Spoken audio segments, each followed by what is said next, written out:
Hey, everybody, welcome back. I'm Emily Moyer. This is Strange Mosaic, and my good friend John Brisson is back after really way too long. I think it's probably been a year and a half or maybe almost 2 years since we did the show, and that's not acceptable. So here he is, and I think we're going to spend some time chatting about the outer nonsense in the first hour, and then over in the patrons hour, we're going to return to some topics we've discussed in the past and that John is well versed in. So John, my friend, welcome back. I'm sorry about your cat. John lost his kitty yesterday, so our hearts are with you, but I'm glad you're here. So thanks for making it.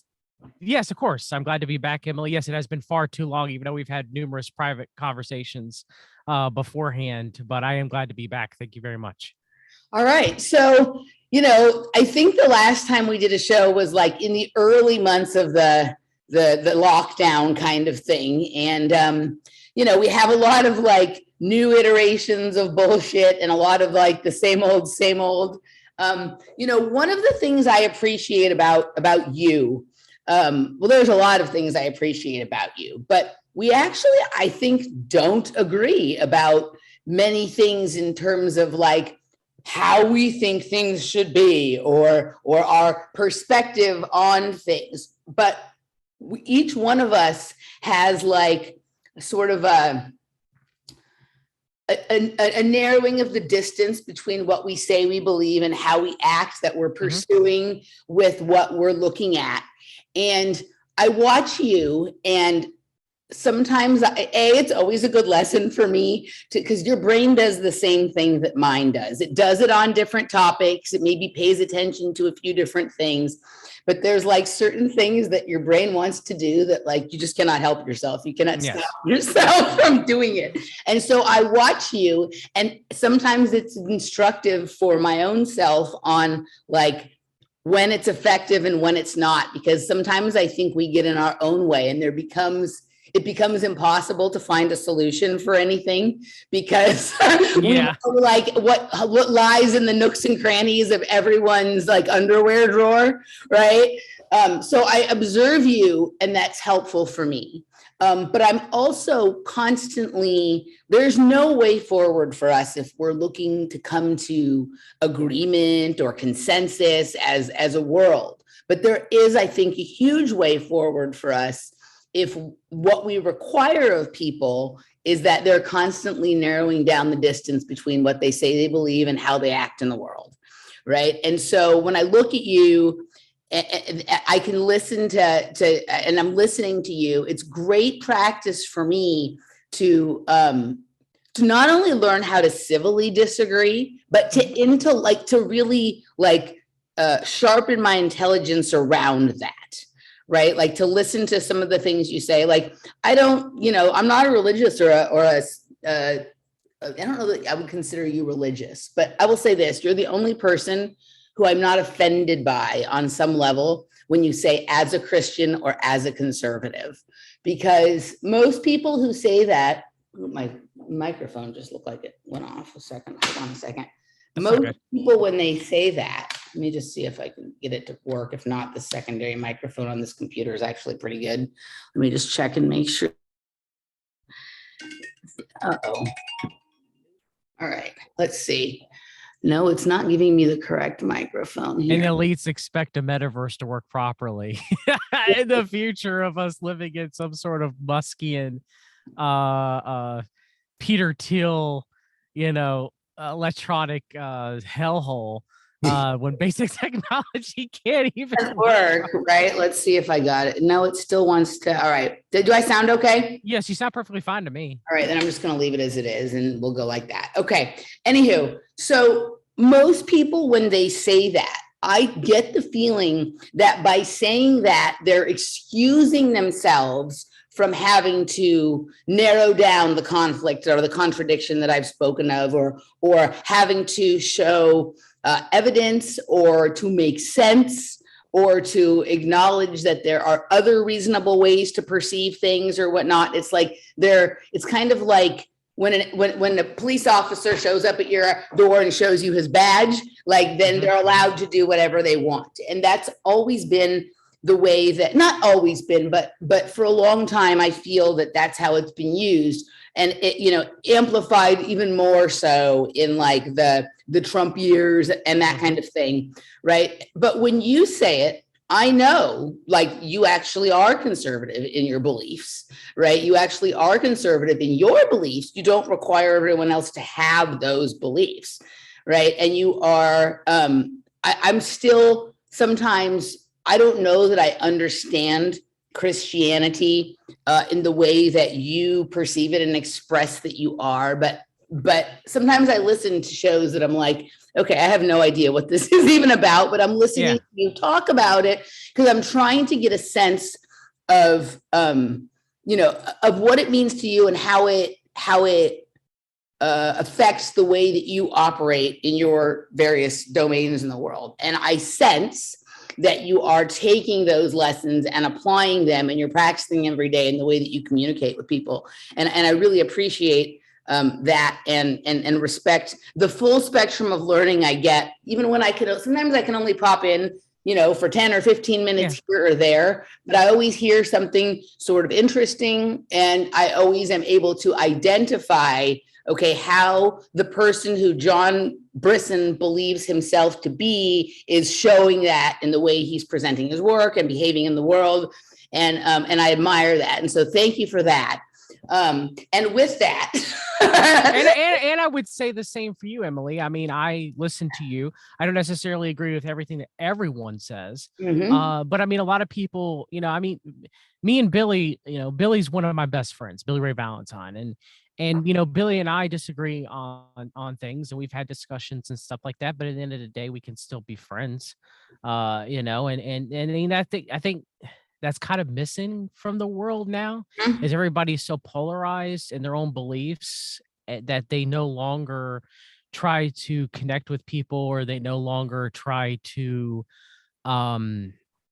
understand people, or even try to, it's all about red team, blue team type dynamics. And so this, so if this person, is all, over there, well, I'm not going to talk to them anymore because, I don't see eye to eye with them. It's like when I was listening to Matt Walsh, I don't even know why I was listening to Matt Walsh. That's but it was a clip he was playing where he was like, well, if one of your friends is progressive and you're conservative, then you can't even really call him a friend, and you shouldn't have anything to do with them. And I'm like, okay, so how do you, like, as a Christian, like, how do I like outreach to people? How do I talk with people? How do I help people? How do I spread the gospel? Like, what am I supposed to do? Just like sit there, not do anything, and not talk to anybody? Right. Like, what is that? How does that help? Like, how am I living the teachings of Jesus by just putting myself in an isolated chamber and never talking to anybody? Like, it's like, it's stuff like that. And you see that through all walks of life now, everybody being hyper polarized to their teams, where no one, it wasn't, when I was growing up, it wasn't like that. It wasn't even like that, like, I don't know, 30 years ago, And so people pretty much, for the most intents and purposes, got along. And if someone stepped out of line, they were put in their place. But now it's not like that anymore. It's really, it's really, everybody's so hypersensitive and so much cheering for their own team that I don't know how, I mean, is public discourse just going to completely just collapse? Has it already collapsed? Is that a fair question to even ask? So I think there's a couple of things that I noticed, right? Like on a certain level, yeah, absolutely. Discourse has totally collapsed.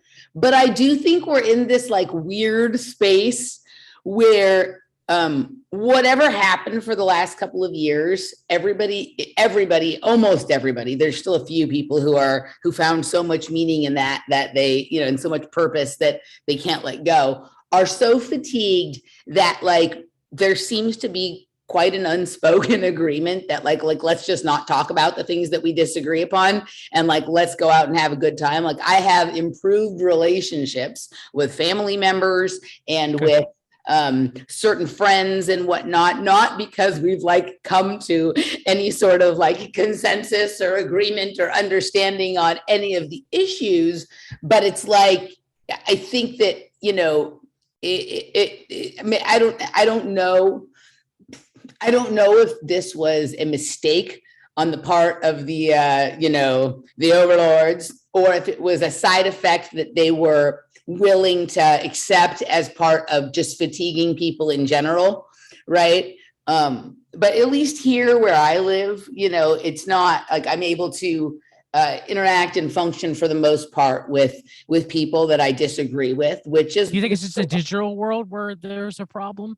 I face to face, people are okay with each other most of the time. time. I mean, like, I do think that there is a solution to our problems as a society, and it comes from drastically reducing our relationship with technology. I am not for eradicating technology. Of course. I'm not even for, like, to be quite honest, like, on a certain level, like, I don't know how to say this because I don't want it to come out as something different than what I mean. Like, I'm for, like, I'm a voluntarist. Like, I'm not for I'm for everything being allowed, but what I'm not for is everybody feeling like they have to have everything. And right? Yeah. Like, I like there being a, wide array of options to choose from, and for people to choose to associate with or use or, whatever, benefit from the technologies that are helpful to them, that improve their life, that make them have to spend less time in front of the computer and give them more time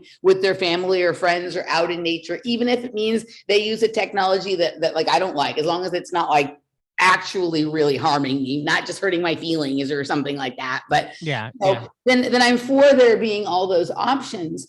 But I think one of the things, and I think this was what we were already going there, but what the lockdown was really good for, and that they were willing to accept some other things that came along as unfortunate side effects for their plans, was getting people to accept as a absolutely, without any questions or any doubts, that technology had become like the thing that allowed the world to continue functioning, and therefore it should be the thing we build our life around.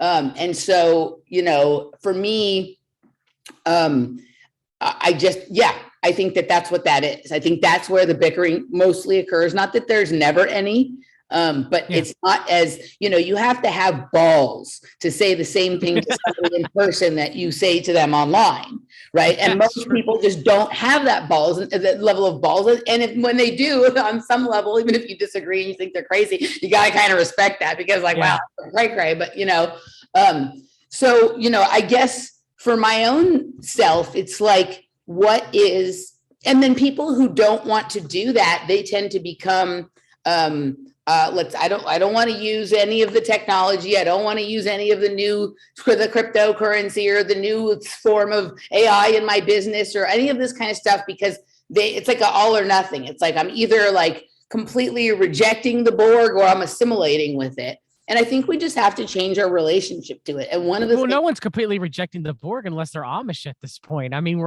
as much as the technology that I'm using as much as I possibly can, I still use it. I'm still using it right now to talk with you.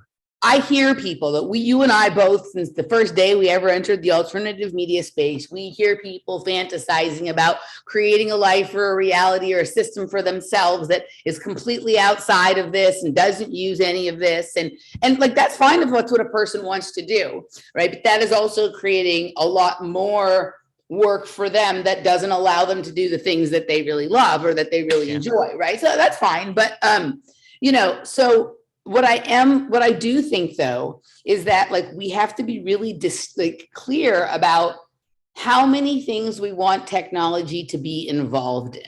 Like, in one of the things, like Danny and I were talking about this the other day, and I do think I'm going to do this at some, like, right? Like, when I take my month away from like drinking any alcohol or eating anything other than like the absolute cleanse kind of foods or whatever, like I do at some point every year, I'm also putting the phone away.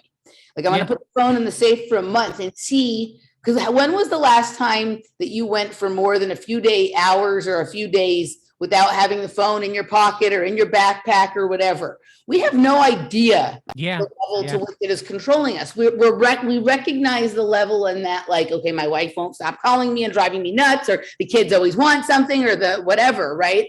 But how, if the technology is as far advanced as people like myself, or you, or certainly like Alison McDowell or someone like that may believe and have the research to prove it is, then like, how can we be sure that anything we think we're experiencing is actually what it is if it's in our pocket? Well, I mean, you're right. I mean, when my phone broke when I went to go to a funeral up in Boston, and my touchscreen on my phone broke, I was like, okay, so like, how am I going to get home? Like, I know once I get to I-95, it's pretty much a straight shot, but then I'm going to have celiac disease. So it's kind of difficult for me to find places to eat without the GPS. So like, what am I like? All of a sudden it was like, what am I going to do when 20 years ago we used to navigate using maps and atlases and MapQuest, and even then MapQuest was something new at that time, So it's like, I at that point I realized, well, I should have known all along. I'm addicted to my phone. Most people are, and it's just, I mean, think about it. You have all, especially someone like you and I, who we value logic so much. You have a phone in front of you that literally you can look up almost anything your little heart desires and read about it and learn about it and research about it as something in the palm of your hand. Like, when has that been a thing in recorded history? Because back in the day, even let's say 30 years ago, you'd have to go to a public library and you would have to get an encyclopedia out and you have to read off the encyclopedia, or you have to find a book, or you'd have to look through microfilm at newspaper articles to try to, that's why I'm less harsh on researchers back then, coming to realize that there's no way that they could have known everything, because the amount of information that they had accessible to them was quite limited compared to the amount of information that we have, access to now. So it's kind of wrong for us to take that mindset to be like, well, they should have known this or they should have known that. Well, it's different than the day that we live in the internet. I mean, I'm starting to kind of realize that, the more I think and reflect upon it, Okay, so you just said two things I want to respond to that I think are interesting. So people who've done a lot of kind of research that I've done, that you've done, like we talk a lot about MKUltra and mind control and the idea that you've had like screen memories, or that you've had your memory wiped, or that there's some compartmentalization that's gone on that has blocked some memory for you, right? Yeah. So check out this memory that I can't, like, I know I used to know this, but I cannot remember it now. So I've always been a person with a tremendous sense of direction, right? Tremendous sense of direction. So from the time I was 16 and got a driver's license, like I didn't necessarily need a map to get around Los Angeles. Like I paid attention when I was little, when my dad was driving places, and I have like a sense that is pretty good. But when you are driving to another city, or you're driving cross country, or you are, going to some area that's more complex or more complicated, right? You generally do need a map or some direction, right? All right. So I was thinking about this. I don't remember. I know that I got places that I didn't know how to get before we had cell phones and before we had the internet, because I got my driver's license in 1991. So there was not internet for you and I then. There was like internet at like universities, but there was not internet in our houses until like at the very least the mid 90s. And I was, from the time I got my driver's license, I was going on trips to other cities and other states. I did have a map in my car, but the map was like of Los Angeles. It wasn't like a map of the United States or California. And I don't ever recall using it. And I couldn't have printed out directions from the internet, and I didn't have a phone. How did I know how to get places? Like, how did we do it? Right? We obviously did reading signs and asking for directions, I guess. I mean, that's how it was done back then, right? Right. But this is something like I can recall like having to get out somewhere and ask for directions like once.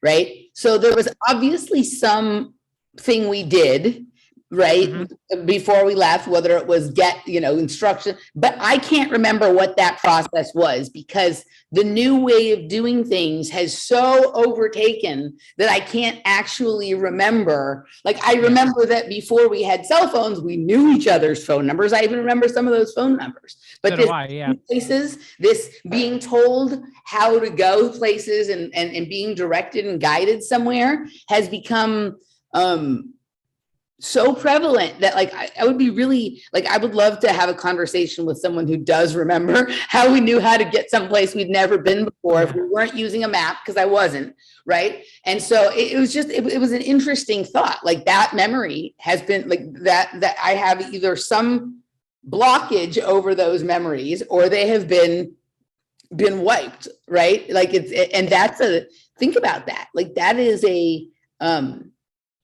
if our shit goes down, that's one an issue that people are right up against before some of the other things that people think are more important, right? Yeah. You said that, so that, and then you said people back, before we had the internet or these little phones, like their research was very limited, right? So one of the things, and this is something I think about a lot when I listen to you, because you're of course we've read the documents, right? Yeah. I think we also have gotten to this place where things have, it's almost like we've circled back to limited access to information, not based on like the dead internet Potemkin village theory, though that exists too. But the technology is in a place where I no longer trust the documents.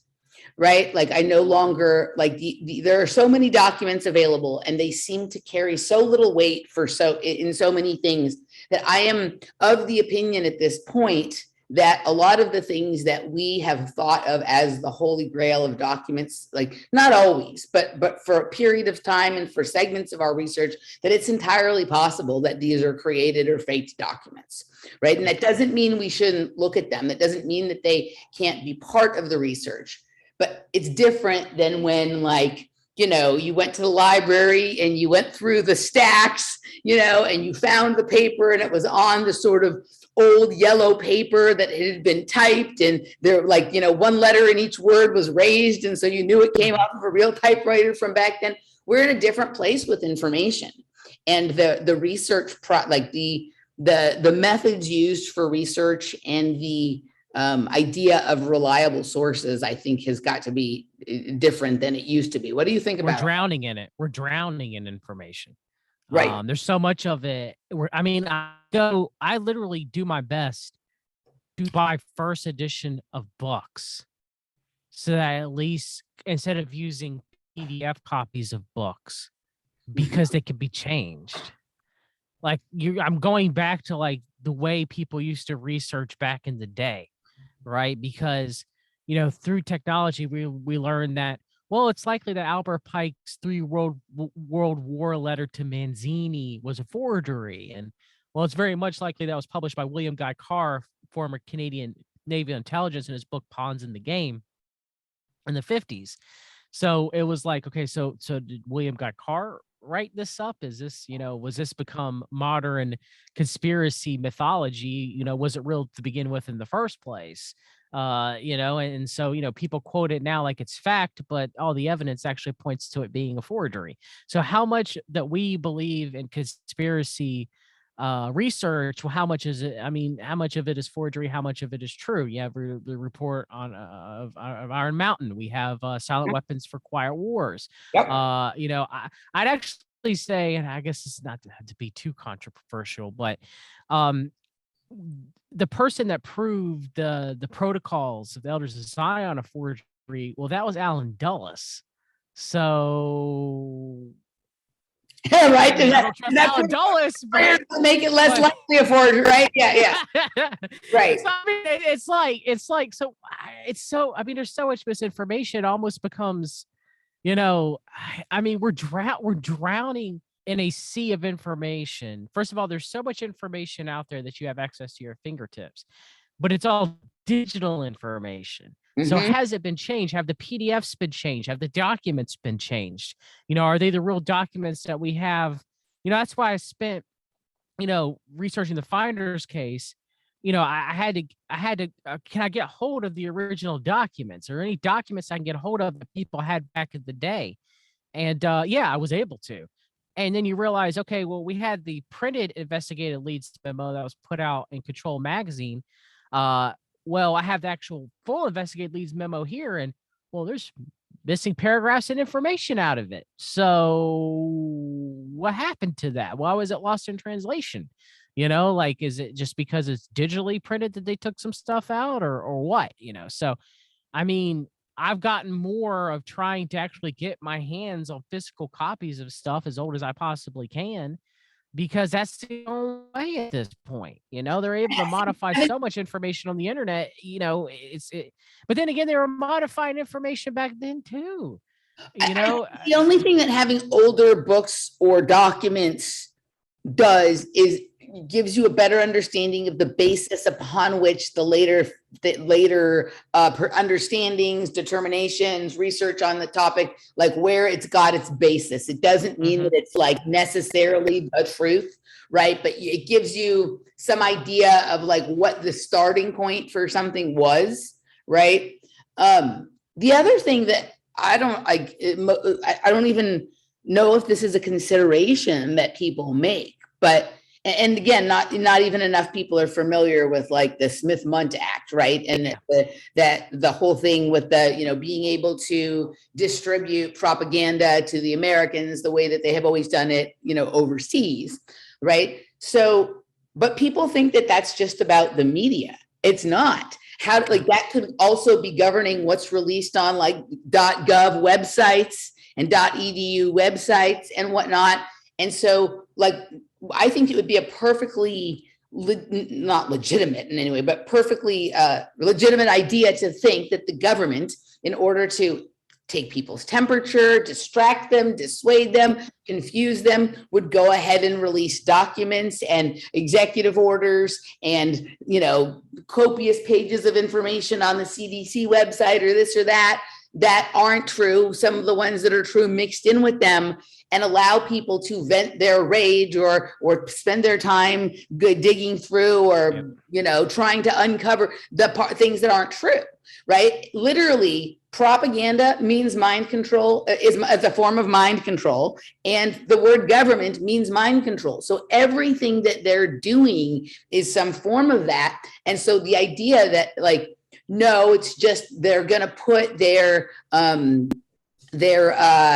you know, stooges in the war room at MSNBC to spout lies, that's what, you know, that looks like, or that they're going to fund a radio station that's telling lies. Sure, all that stuff is probably true, but quite literally their own websites, because the internet is part of the media, could be completely full of things that are we already know that they're full of things that are like absolutely factually untrue, but there could be documents there that they're just putting there to get people who are going to read the documents to waste a lot of time on things that have nothing to do with anything.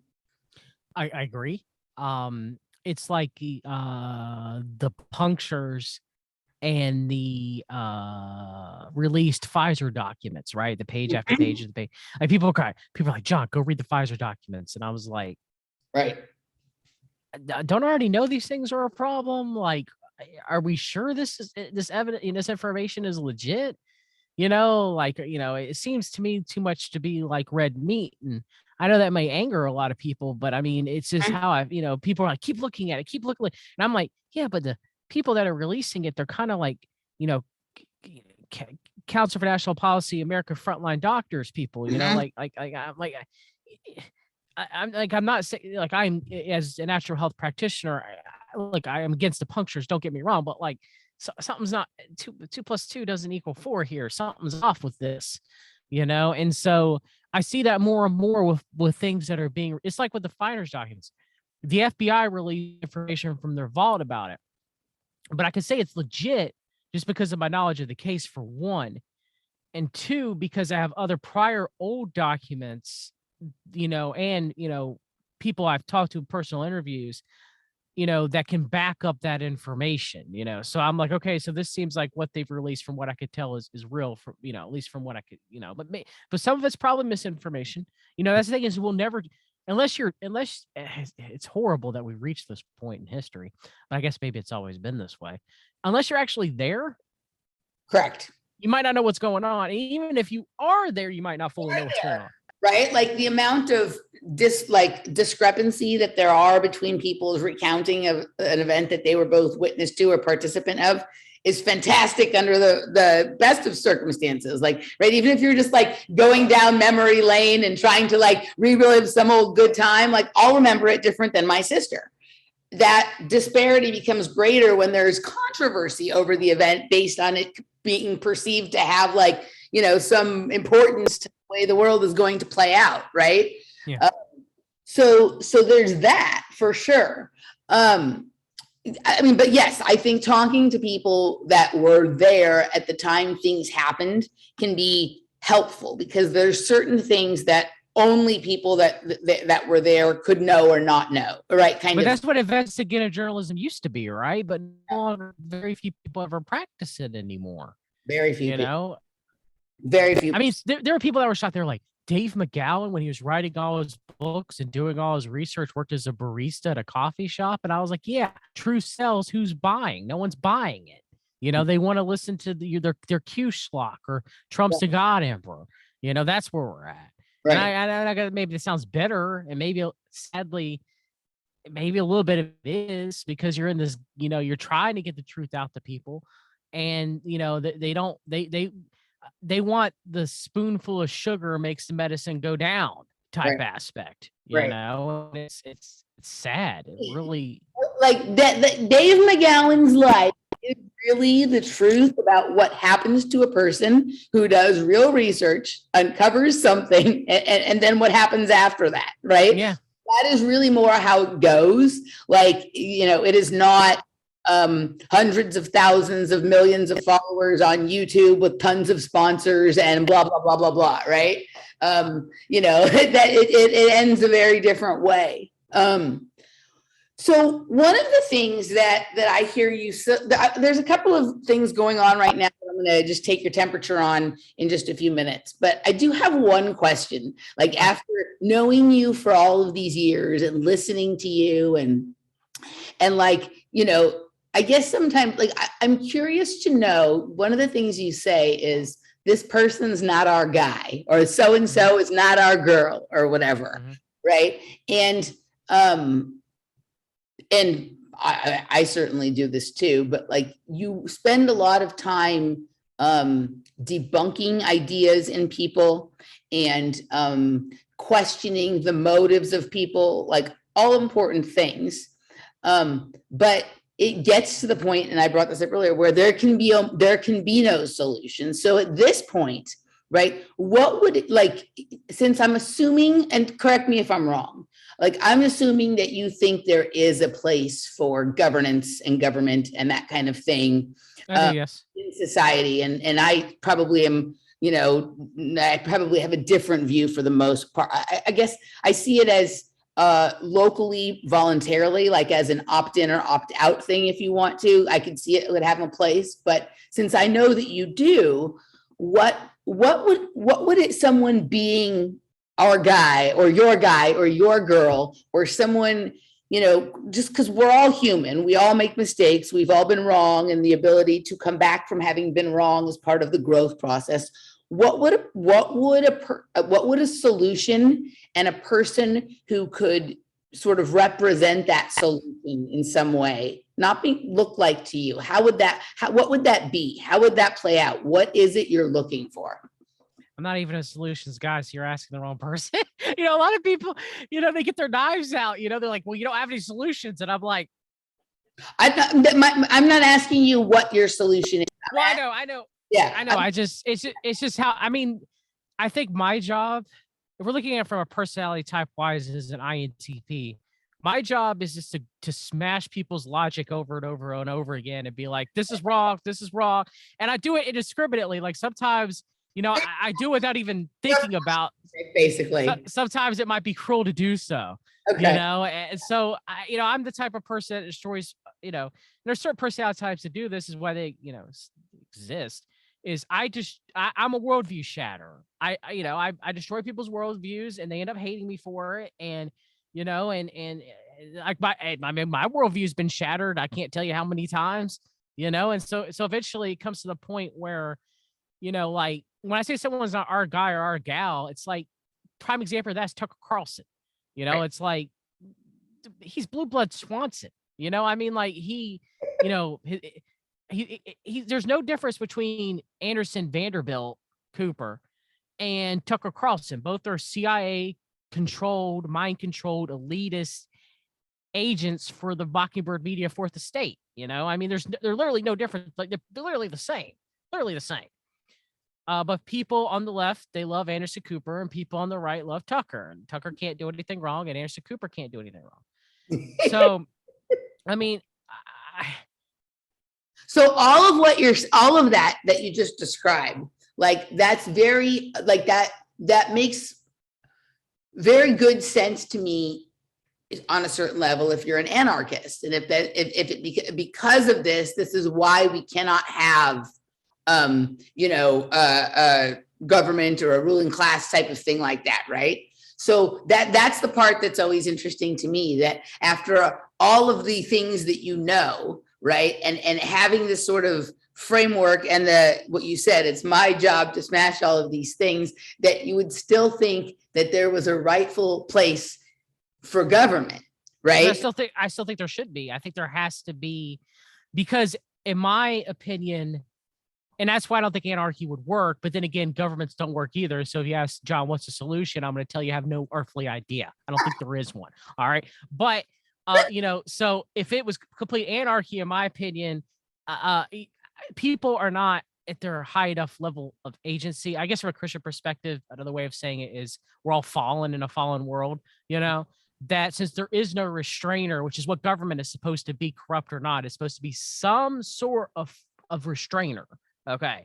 And so it's supposed to keep people in a box, which I can understand. Some people could say that's not necessarily a good thing, and I understand that. But, if someone steps outside of that box, let's say that, someone goes and shoots and murders and kills someone else, that person is supposed to be held accountable by a jury of their peers, and then, sentenced to repentance in a time of prison. Okay.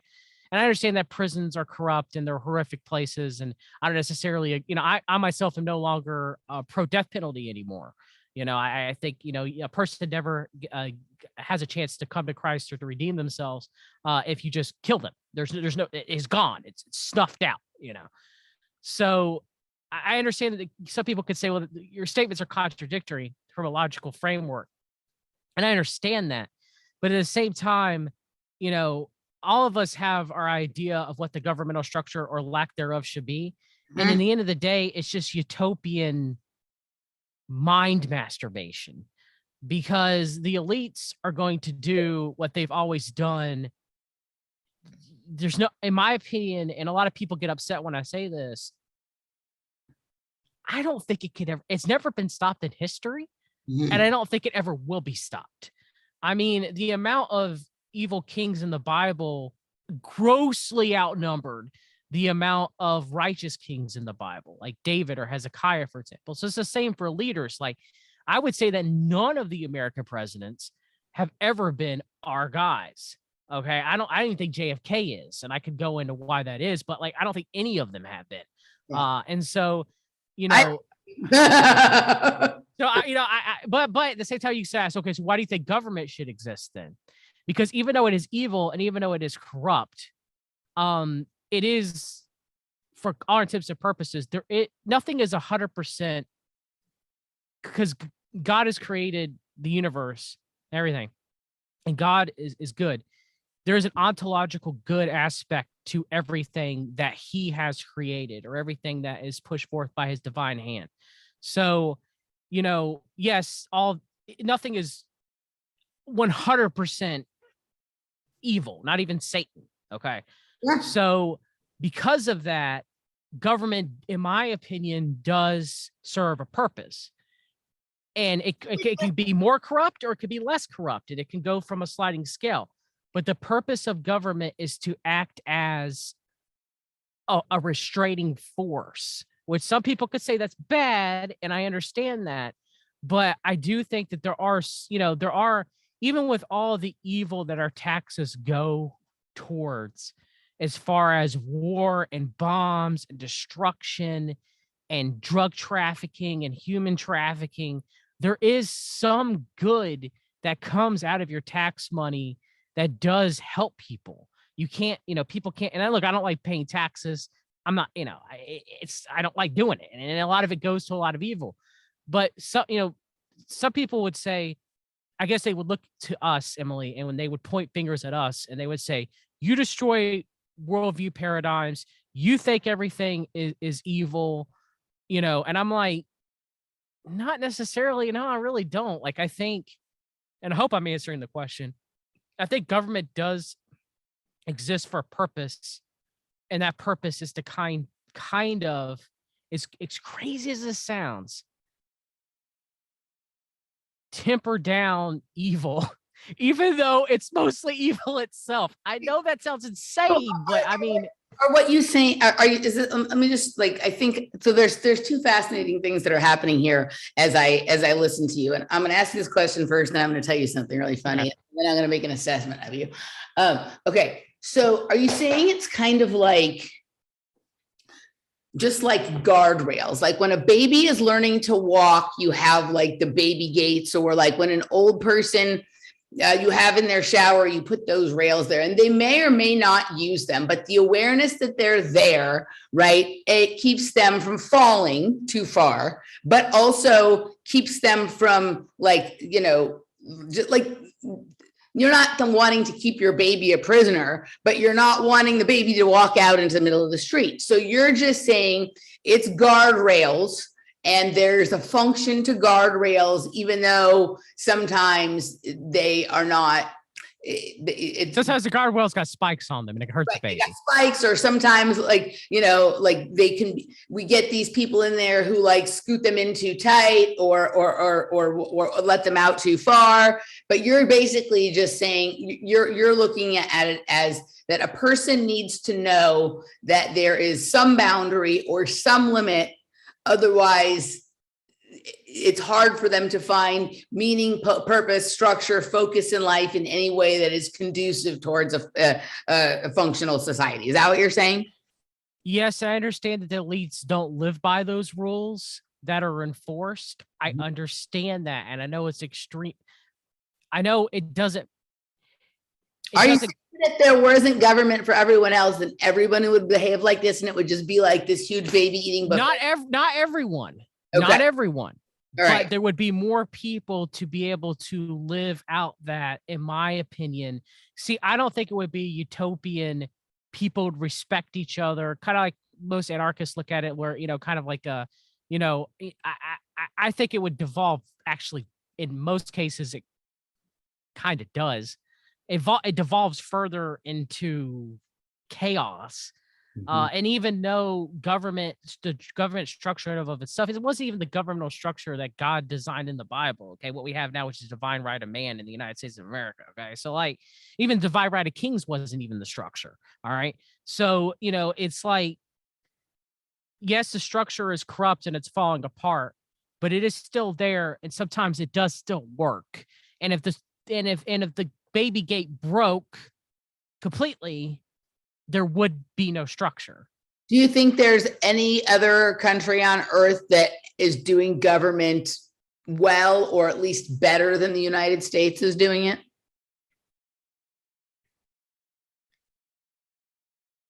I guess you could make arguments. I will say this.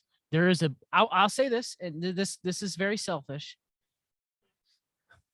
As Americans, there is some sort of benefit of America at least having the perception of being number one in a unipolar world against a Duginist multipolar world.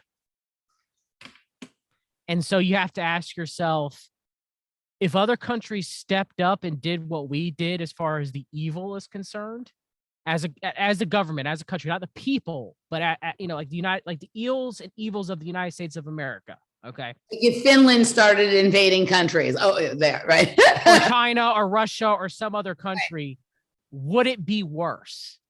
Would it be better? I don't know. But I can tell you, as an American, there is such a benefit of a unipolar world with America, at least the perception of the world as being on top. So it is interesting. Like, I get into these arguments with people in the comment section of like tennis videos, right? Mm-hmm. Because there's people who are, while they're not really for, like, while they're not really for the banning of the Russian tennis players from Wimbledon, right? They see whatever's going on with Russia and Ukraine as, they see Putin as this uniquely inhumane, vicious, like, invader. Yeah.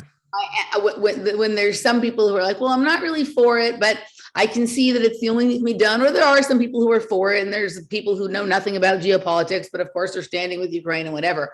When I'm like, okay, but like, if we're even tossing this idea over that Russian tennis players shouldn't get to play based on what their government does, then why aren't we having this conversation about American athletes, British athletes, you know, Israeli athletes, all like, why is it right? And people like, it's almost as if I have said something as crazy as God doesn't exist, or they disconnect, they go blank. Completely gone, right? And so I think that there's a point to what you're saying, and that is that, like, this, even though it might not be right, this perception that most people in the world, even sometimes people in countries that we have invaded, that when the United States does it, it's okay or it's different, has been to our benefit. And so we should be cautious before saying that we want to level that. Yeah. Yeah. And the thing is we don't even know if it's been to the benefit of the world. We don't know if a multipolar world works worse. It could be better. It could be. I'm not going to say, I myself believe that a multipolar world would be worse off for the world. But then again, I'm an American. So, you know, I'm giving, you know, I mean, you could say I'm biased. Do you think having a unipolar world is like a company having an organizing principle? Like, once you understand where the center is, it's easy to organize around that. Whereas when there's questions about what the organizing principle or the center pole of something is, then there's just chaos. Even if it's not the intention to create that, there's not like, you know, when you watch like ants or bees or whatever, and they're following the queen or the leader, they're all going in the same direction. And if there was 4 of them, instead of having one strip of ants going through your backyard and creating a problem for you, you'd have like 4 or 5 and there'd be ants everywhere. That's actual good point. And it could be the way from the divine right of kings into the divine right of man, or at least with the royal family, you knew who to blame. But now we have a president, a vice president, all of Congress. Like, now who are you going to point a finger to of the reason why America's so bad? You know, now someone like us would point to all of them, you know, but most people aren't going to do that, right? So it went from the buck stops here to one person or to a family of people to now you know, there's more people to point fingers at. So it's the same from a unipolar world where you can say, well, America's the world police. You know, you know, but then again, it's not just America in and of itself. I mean, some people would argue that the Vatican puppets America, or Britain still puppets America, or Israel puppets America. Right. You know, but at least, you know, when you have a multipolar world compared to a unipolar world, at least a unipolar world, it's still America does a lot of this stuff, which is true, even though other countries still, I guess you could say, under the guise of America as the top dog, kind of do these horrific things. But in a multipolar world, then all of a sudden you got there's way more major pieces to the pie to blame, you know? So, I mean, you got Dugan being for a multipolar world. I mean, just that alone, I'm like, no. I've done numerous shows on Dugan. That man is evil. I mean, he's not completely evil, but he's like 95% evil. So, you know, it's like, if he's for it, then I'm good. Oh, okay. So when I was listening to you explain why, despite full recognition of it's like rotten, corrupt, and blah, blah, blah, you still think, right? Like, it was actually, you said almost exactly all of the same things my father says, right? And my father, so I was thinking it would be really interesting to listen to you and my father have a conversation, because my father's definitely not a conservative and definitely not Christian, although my dad is not an atheist, which is interesting. I've had this conversation with Laura recently. Like, my dad's girlfriend and a lot of their associated people definitely are atheists and seem to have like a real resentment or a disdain for people who believe in anything outside of materialism. I have never in my entire life heard my dad say that he doesn't believe in God, or that he doesn't like people. Sometimes he's had comments about, certain groups of people get pulled into certain things, but he's never shown disdain, for them, which I think is kind of interesting. Although I know he's not a religious person. He did have a bar mitzvah when he was younger, but he's not a religious person, other than maybe his religious belief in government, right? But you gave some of the same reasoning that he gives, and you guys have opposing views on so many things. It would be fascinating and you're both very smart, right? And whatnot. So it'd be interesting to hear you guys have a conversation. So it sounds like you kind of see yourself, and when I say this, I don't mean to like this in like a cold robotic way at all, but I'm trying, like, when you watch like C-SPAN, or like the channel where you can watch like what's happening in the stock market, there's just a ticker tape that literally runs the numbers about what's happening along the bottom, like just has the numbers like this, right? That you kind of see your role is like things are happening, and I'm just here to comment on the things that are happening, right? And that's pretty much it. And it's not like, I don't see myself as the finder of solutions, but I'm also not saying that any of this is all good or all bad. I'm just like, I have the data because I've read the documents, and this is what I know. This is what's happening. That's all I'm doing, is logically saying, okay, this is how I see it. You could convince me otherwise, but you're going to have to really try. And it's not that I've not changed my mind. Lord knows I've changed my mind on so many different things. But that's literally, I guess, from an INTP standpoint, from a personality standpoint, that's my job. In case somebody doesn't know what that is. Introverted, intuitive thinking and perceiving, the 16 personality types. So, that's my job, is to literally just, because I have TI hero, which is introverted thinking. So I always know what I think, I always know where I stand. And so my job is to go out there and to, try to keep people logical instead of feeling all the time. So, and I could be very robotic in that nature, and I feel bad about it, but like, it's like, so my job is to, like, I am a destroyer of worldviews, but it's like I go around to the parts of the bumpers that are broken or spiked or whatever. And I go to people and I say, look at that, that's something wrong with that. And so that's my job, is I don't destroy institutions per se, but I say, okay, this is where the rot is in the institution. Now, I don't know how to fix it. I'm not a person that repairs drywall or anything like that, but I know there's something wrong there. And you need to look and see what's wrong there. So I think from a personality standpoint, that's what I'm more of a behind the scenes person. I usually work very well with an ENTJ type person, which is very much a leadership. I have solutions. I know what to do. I know what everybody's thinking around me type aspect, So I'm usually kind of like, in Game of Thrones, what's his name? He started with the V. Watch that one. So I have a hard time with period pieces. I'm like the king's advisor, pretty much, of what it would be. So, so it's like I forgot his name. It starts with a V, but so it's like that. It's like, so my job, people always coming to me, they're like, you don't have solutions. And I'm like, I mean, outside of my faith in God, I have, like, why you ask? I don't fix things. I'm not a fixer. Like, I'm just you're the recorder of history. Like, this is what happened. I know this is what happened. I'm telling you what this is. And yeah.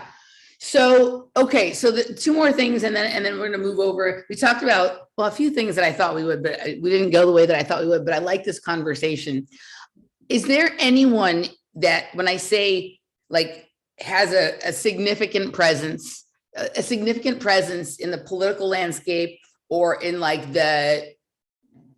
just having some clout or some political like attention or power or whatever, that you think is, even though they may be wrong or uninformed or mistaken about some things, that isn't just absolutely compromised, rotten to the core? Is there anyone out there? I'm just curious. Yeah. I mean, I could say from a political standpoint, I like Thomas Massey. Right. But he spoke at the John Brisson Society's 60th anniversary, and I didn't like when he talked about, well, as far as all the opium fields in Afghanistan, just spray it all with glyphosate and kill it all. And I'm like, dude, that's going to horribly like cause gut problems and mitochondrial problems for all the Afghanis that are around those fields. You know, like that's a problem. You know, so like, I mean, I empathize with Thomas Massey, but he's not our guy. None of these people are. Right. So I guess this is my question, because even though I don't participate on the level of like believing in government or voting or whatever. Well, I don't believe in voting either. Yeah. I mean that it's too corrupt. Voting for the lesser of the two evils is still voting for evil. So you and my dad could argue that one because you don't agree on that one. So that would be interesting. But I try to, like, the level I've taken myself to is trying to, like, even when there's someone that I really don't like and I know is not good, when they say something true, acknowledge that that is still a true statement. What they just said, that there is true. Yeah. Part is good and whatever. And so as a solitary statement, that's good. It's possible that they actually believe that, or it's possible that they know that by saying that, they can then get you to believe the next thing that they say, which is right. But I'm trying to, like, there is the occasion, a small amount of time where sometimes people just don't know what they don't know until they know it.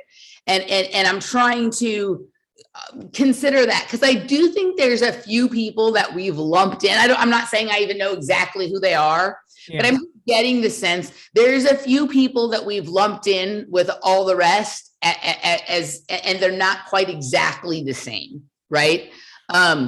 And so I try to be like very exact and specific when I'm criticizing about exactly what I'm criticizing and why.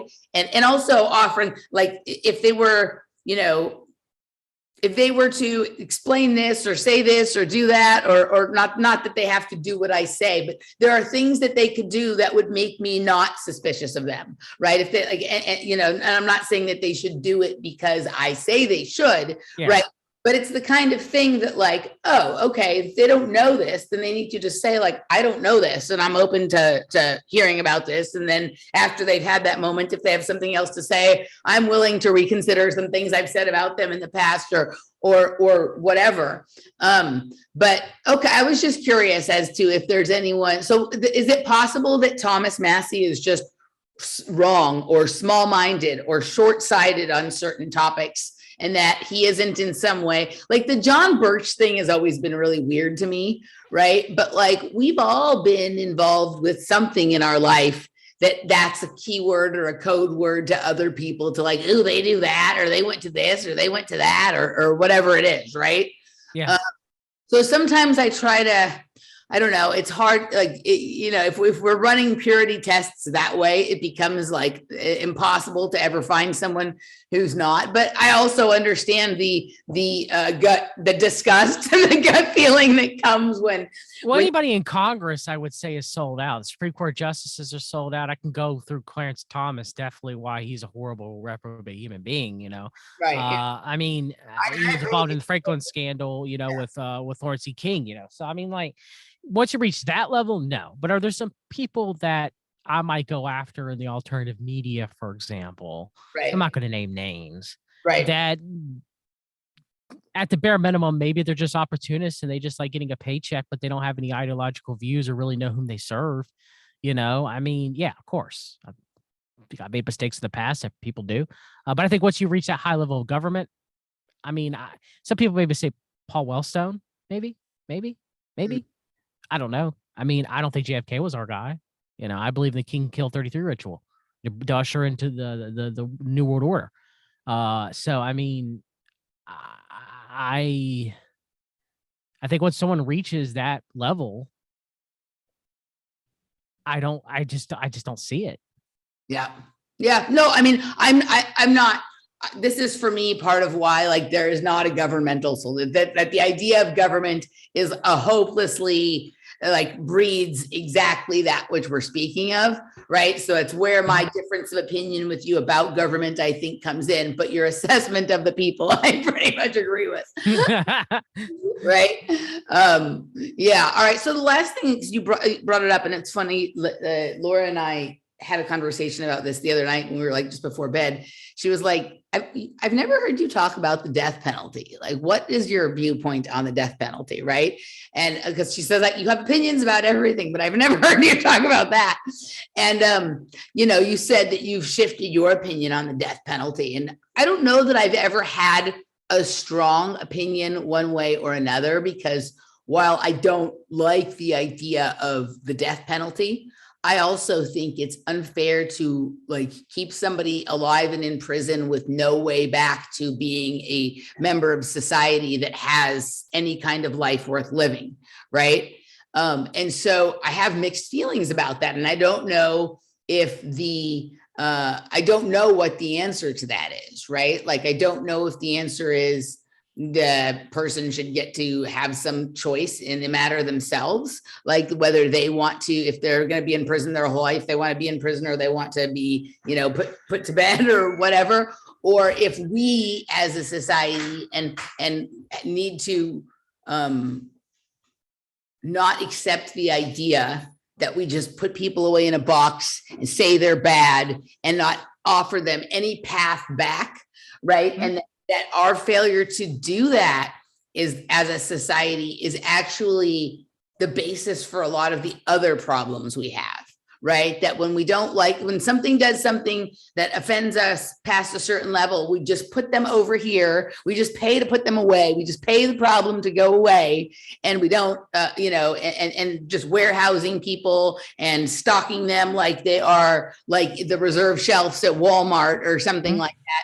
That actually, there's so much conversation about, is abortion the source of a lot of the rotten problems in our society? And I think that's a fair conversation to have, but I think we should be having it on the other end too, and not about pro-death penalty or not death penalty. If we're going to be not death penalty, is it fair to just put someone in a closet for the rest of their life, or do we have to figure out what the path is back?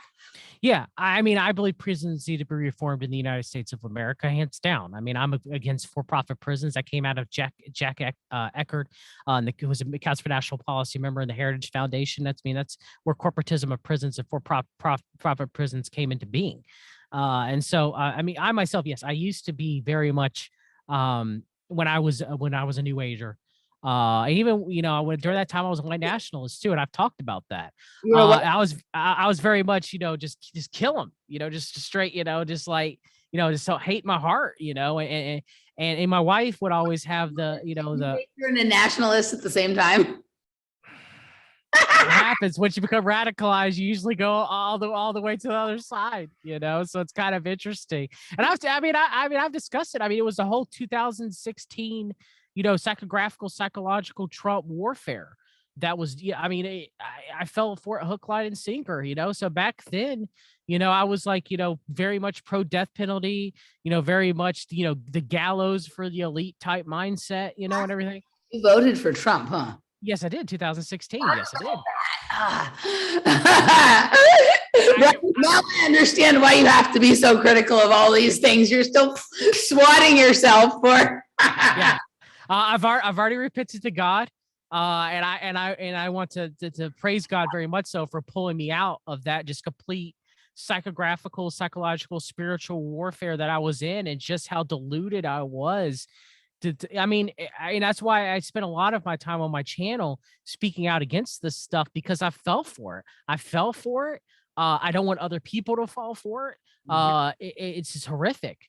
You know, and so, you know, I used to be pretty much with, you know, hate in my heart, being like, you know, kill them all, you know, and now, you know, looking back on, I'm like, well, if I'm pro-life, you know, I should be pro, you know, I should be pro life of anyone, you know, and you know, because my wife used to tell me, she used to be like, because I used to Your wife celebrate, right? Your wife is a leftist. Yes, a progressive, yes. Yeah. So I used to celebrate when like an elite member died. Let's say like Henry Kissinger like croaks the bucket tomorrow, right?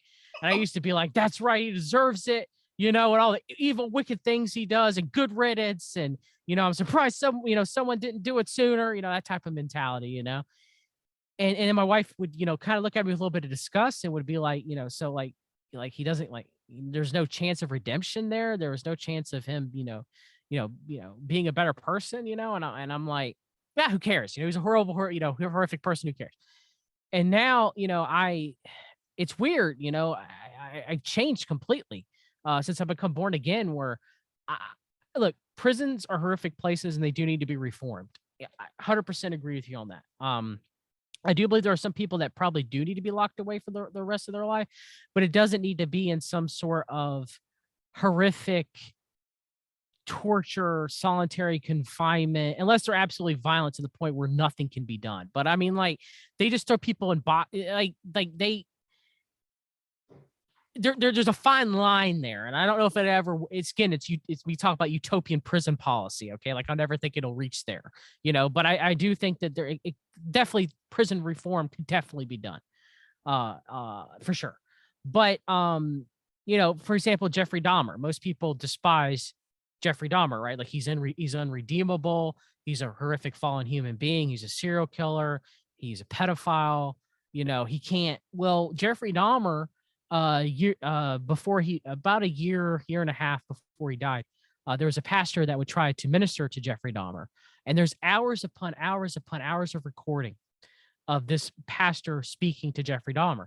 Now, I really believe that Jeffrey Dahmer became born again and really actually repented and regretted the horrific things that he's done, listening to that pastor speak with Jeffrey Dahmer for hours and hours and testing his spirit and everything, to the point where Dahmer understood that he would be locked away for the rest of his life. And actually, that was one of his form of repentance to all the crimes that he has done, and stuff like that, is to do that.